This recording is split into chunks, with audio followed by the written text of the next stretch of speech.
మీ పేరేనా ఎక్కడి నుంచి? చిప్పలపల్లి రమేష్, తుంగతుర్తి నియోజకవర్గం, భువనగిరి పార్లమెంట్ నియోజకవర్గం. ఇప్పుడు మీ స్థానికంగా మీ భువనగిరిలో ఎవరు గెలిచే అవకాశాలు ఉన్నాయని చెప్పారు? చామల కిరణ్ కుమార్ రెడ్డి గారు అత్యధిక మెజారిటీతో గెలుస్తారండి భువనగిరి పార్లమెంట్ నియోజకవర్గంలో. చాలా మెజారిటీ. ఎందుకట్లా చెప్పగలుగుతారన్నా? అంటే దానికి అక్కడ చూసుకున్నట్లయితే బీఆర్ఎస్ ఒక దిక్కు, బీజేపీ ఇట్లా గట్టిగానే పోటీస్తారని చెప్పేసి అనుకుంటున్నాము. అది మీరే కాంగ్రెస్ చామల కిరణ్ కుమార్ రెడ్డి గారు గెలుస్తారని చెప్పేసి అట్లా చెప్తున్నారు. ఎందుకంటే ప్రజల కోసము మంచి పనులు చేసే నాయకులు ప్రజలను ఎప్పుడైనా సరే గుర్తిస్తారు. ప్రజలు గుర్తించి ఖచ్చితంగా ఆ నాయకుడిని వెన్నుకుంటారు. ఎందుకనంటే ఈ తెలంగాణలో అత్యంత నిరంకుశత్వమైన కేసీఆర్ పరిపాలన జరిగింది. అత్యంత నిరంకుశత్వం. ఎంత నిరంకుశత్వం అంటే సామాన్య మానవునికి ప్రశ్నించే హక్కు కూడా లేకుండా నిరంకుశత్వంగా అతను అధికారంలో ఉన్నన్ని రోజులు కేసీఆర్ ఆ విధంగా అణచిదొక్కిండు ప్రజలని. ప్రజలు ఏందనంటే చాలా మంచి మేధావులు. ఇప్పుడు కాంగ్రెస్ పార్టీకి రేవంత్ రెడ్డి గారు సీఎం అయినారు. అయిన తర్వాత ప్రజలకు మంచిగా స్వేచ్ఛగా వాయువులు పీల్చుకునే ఆలోచన అనేది వచ్చినది. ఇప్పుడు ఈ ఉమ్మడి నల్గొండ జిల్లాలో ఎక్కడైతే భువనగిరి ఉన్నదో ఆ భువనగిరిలో ఖచ్చితంగా కాంగ్రెస్ గెలుస్తుంది. ఎందుకు అనంటే ప్రజలు స్వేచ్ఛను కోరుకుంటున్నారు. ప్రజలు మంచి నాయకుడిని ఎన్నుకోవాలనుకుంటున్నారు. కాబట్టి మంచి నాయకుడు చామల కిరణ్ కుమార్ రెడ్డి గారే గెలుస్తారు. అదేవిధంగా బీజేపీ ఏదైతే ఉందో, బీజేపీ అనేది మతతత్వ పార్టీ, పూర్తిగా మతతత్వ పార్టీ.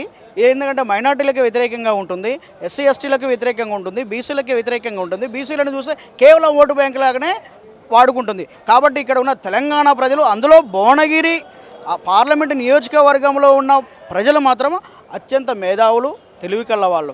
కాబట్టి వీళ్ళు మంచి నాయకుడిని వెన్నుకుంటున్నారు. ఆ మంచి నాయకుడు ఇప్పుడు ఉన్న వాళ్ళలో చామల కిరణ్ కుమార్ రెడ్డి గారే మంచిగా కనిపిస్తున్నారు. వారే గెలుస్తారండి.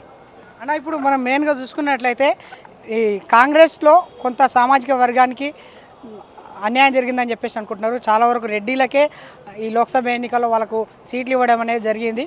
ఒక రిజర్వేషన్ ఉన్న దాంట్లో విడిచిపెట్టి మొత్తం వరకు రెడ్డిలకే ఇచ్చారు. దీన్ని మీరు అంగీకరిస్తున్నారా మీ నియోజకవర్గం నుంచి?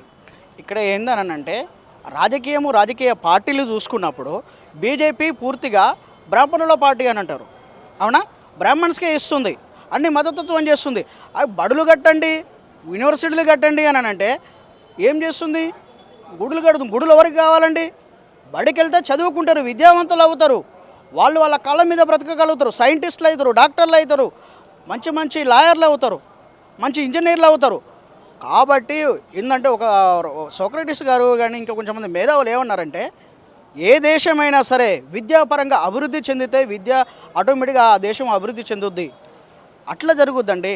అంతేగాని ఈ విధంగా చేసుకుంటూ వస్తే రాజకీయము అనేది ఎప్పుడైనా సరే ఒక పార్టీ పూర్తిగా మతతత్వ పార్టీ అని అంటున్నాము, బ్రాహ్మణ్స్ పార్టీ అంటున్నాము.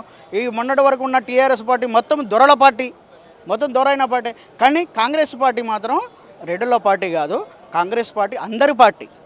ఎందుకంటే ప్రతిపక్షాలు విమర్శిస్తూ ఉన్నాయే తప్ప ఈ కాంగ్రెస్ పార్టీలో ఇందిరాగాంధీ గారు ఉన్నప్పుడు ఎస్సీలకు, ఎస్టీలకు, బీసీలకు భూములు పంచింది, ఇండ్ల జాగాలు ఇచ్చింది, తాగడానికి మంచినీళ్ళ చేదుబావులు దూపిపించింది, విద్య అప్పజెప్పింది, విద్యా విధానము అనేది అమలు చేసింది, ప్రైవేటు బ్యాంకులని నేషనల్ బ్యాంకులు చేసింది.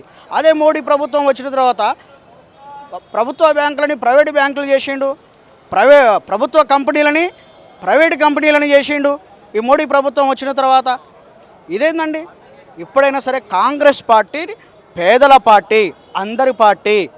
చూడండి, ఇంకోటి ఏంటంటే మెయిన్గా చూసుకున్నట్లయితే ఇప్పుడు నిరుద్యోగుల కోసం అని చెప్పేసి 2 లక్షల ఉద్యోగాలు ఇస్తామని చెప్పేసి చెప్పింది కదా. దాంట్లో 30,000 ఉద్యోగాలు ఆల్రెడీ ఇచ్చేస్తామని చెప్పేసి అంటారు.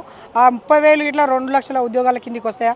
అసలు ఈ కాంగ్రెస్ పాలనలో నిరుద్యోగులకు న్యాయం జరుగుతుందని చెప్పేసి మనం అనుకోవచ్చా అన్న? ఖచ్చితంగా కాంగ్రెస్ పరిపాలనలో నిరుద్యోగులకు మంచి న్యాయం జరుగుద్ది. నేను ఏందనంటే గతంలో కాంగ్రెస్ పార్టీ ఇందిరాగాంధీ గారు ప్రధానిగా ఉన్నప్పుడు బీసీ, ఎస్సీ, ఎస్టీ మైనార్టీలకు ఎవరికైనా సరే ప్రతి ఒక్కరికి ఉద్యోగము, ఉపాధి అనేది కల్పించింది. కాబట్టి ఖచ్చితంగా కాంగ్రెస్ పార్టీలో ఈ 2 లక్షల ఉద్యోగాలే కాదు, అంతకంటే ఇంకా కూడా ఎక్కువ కూడా ఉద్యోగాలు ఫిలప్ అవుతాయి అని నేను ఆశిస్తున్నాను. ఇంకొకటి ఏంటంటే ప్రభుత్వం ఏర్పడగానే 30,000 ఉద్యోగాలు ఫిలప్ చేసింది. ఇంకా 1,70,000 ఉద్యోగాలు ఉన్నాయి. 1,70,000 కాదు, ఇంకా 2-3 లక్షల ఉద్యోగాలు కూడా ప్రజా పరిపాలన మంచిగా సాగాలి, ప్రజలు మంచిగా ఉండాలి. కాబట్టి ఖచ్చితంగా ఫిలప్ చేస్తుంది ప్రభుత్వము.